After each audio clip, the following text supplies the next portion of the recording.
Good morning. It's my great pleasure to be here with you to share these brief moments. As you've been told, my name is Nyaga, and I'm married. I have 2 sons and 2 daughters. All of them are married, and I have grandchildren, so I'm a grandfather. I'm keen on matters of health, as has been mentioned, health and wellness, and think it is of special significance that the subject of prostate and prostate health got an opportunity to be shared in this conference due to its centrality in defining manhood. Let me acknowledge upfront that I have corroborated a fair amount of what I'm talking about today with the last Harvard Medical School special report.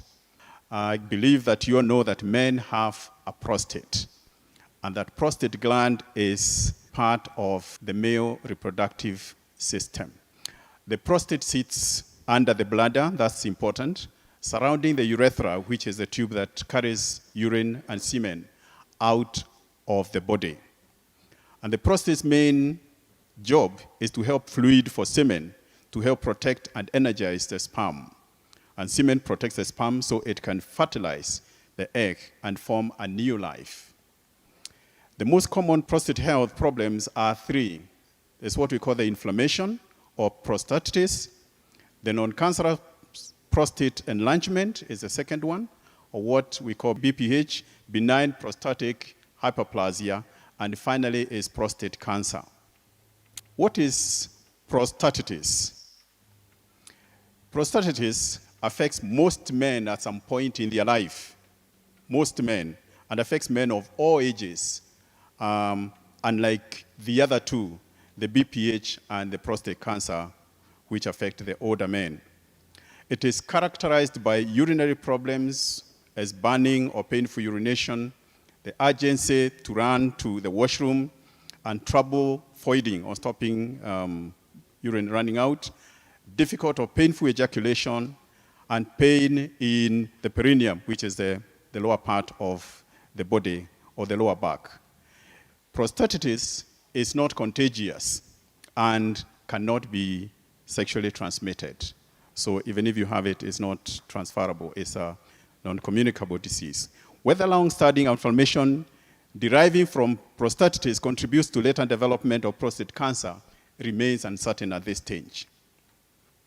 The normal prostate in men is usually small. It weighs just about 20-30 grams.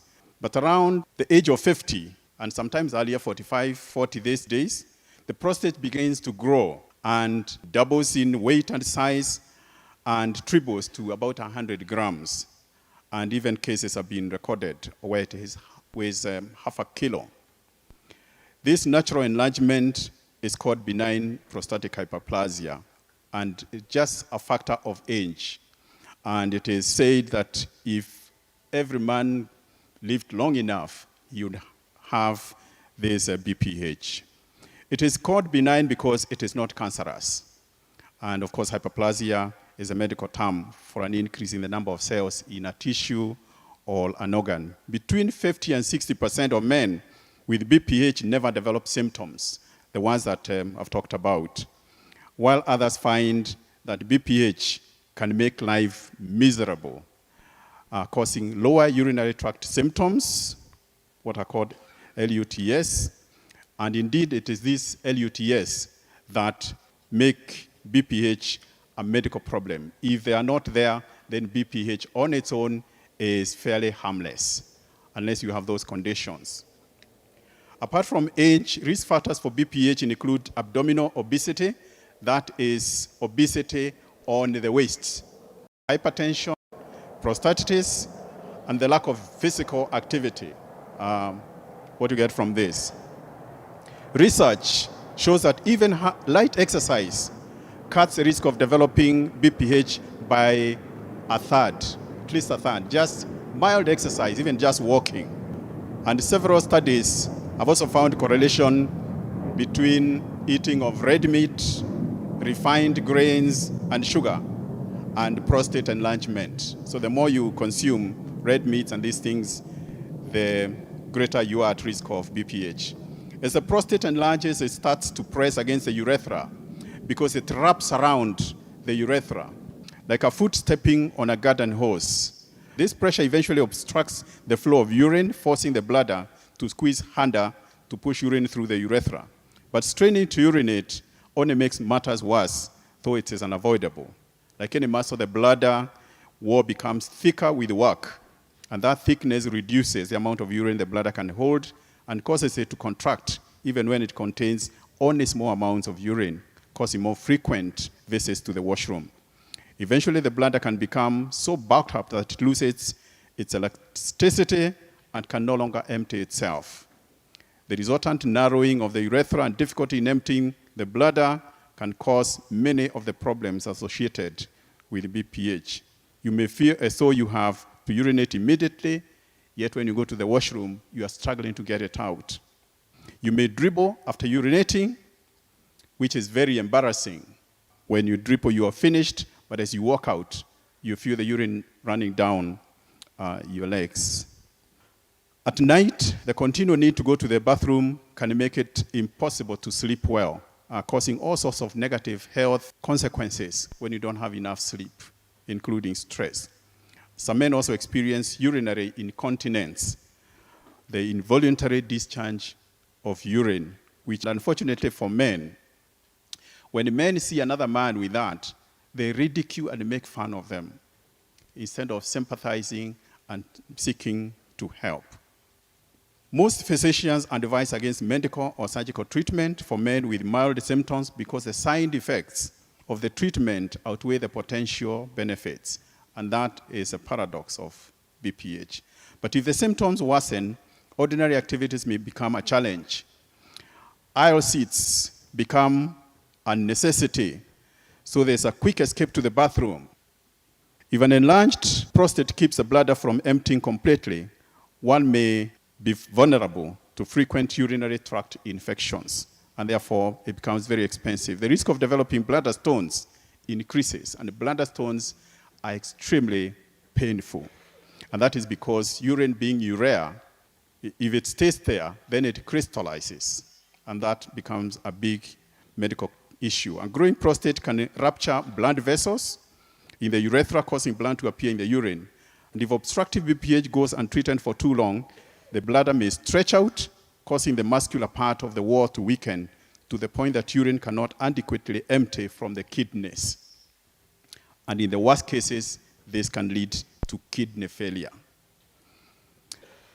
A bit about prostate cancer. Prostate cancer is the most commonly diagnosed cancer in men in Kenya, with 12% at risk of clinically suffering from prostate cancer in their lifetime.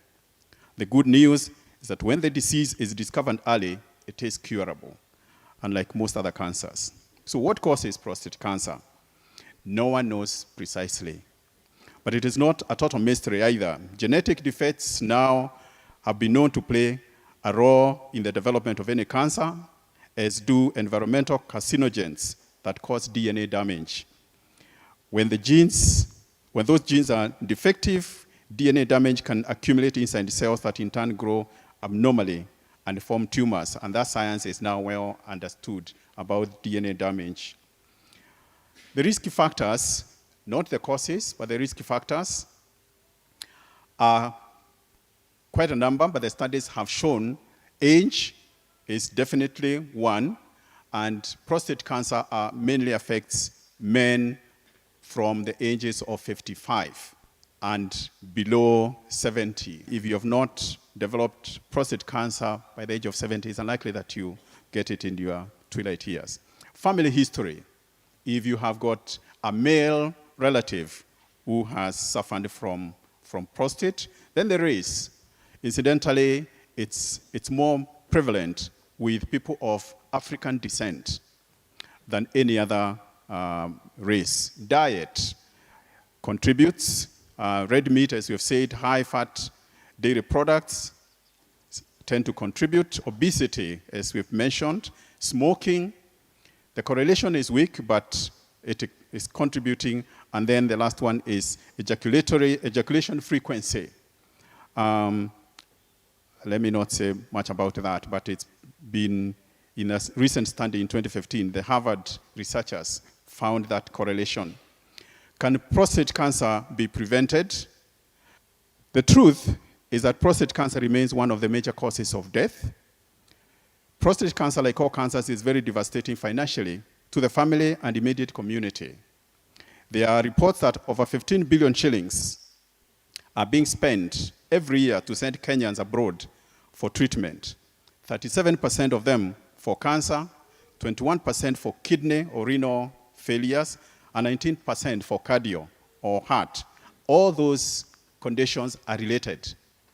Prostate, kidney, heart, they are all related. Prostate issues are the most devastating for men because they break their egos, their self-esteem, damage their self-worth, and extend the same to family members. If I stood here and there's a patch of wetness on this, you can imagine if my son or my wife or my daughter was there, or even a close friend, they'll feel very, very embarrassed. Their ego gets hurt almost as much as mine.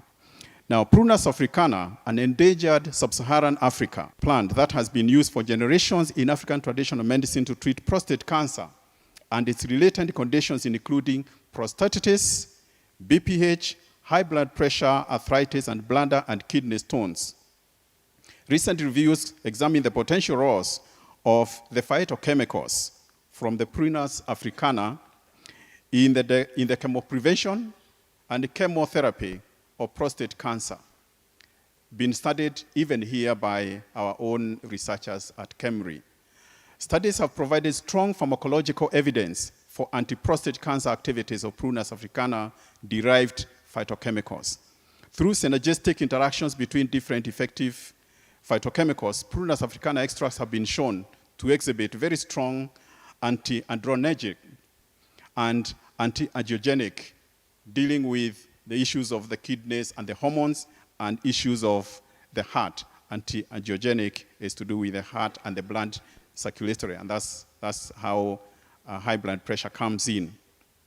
And have the ability to kill tumor cells, prevent the multiplication of prostate cancer cells, and also alter the signaling pathways required for the maintenance of prostate cancer cells. The science of how Pruna africana works is now well known and documented in medical journals. The plant has been widely used in Europe for over 40 years to manage cancer. And actually, most of the Pruna africana's trees in this country are almost finished. They have been harvested from the mid-70s until there was nothing else to harvest, and exported to Europe where it was used to manage their cancer while our people die here. So even as the conditions are worst with the Africans, God also ensured that the treatment is also found here. And it's only because we, as the scriptures say, we lack wisdom because we don't seek it where it can be found, that this is a real issue for us. It never used to be, but now it is.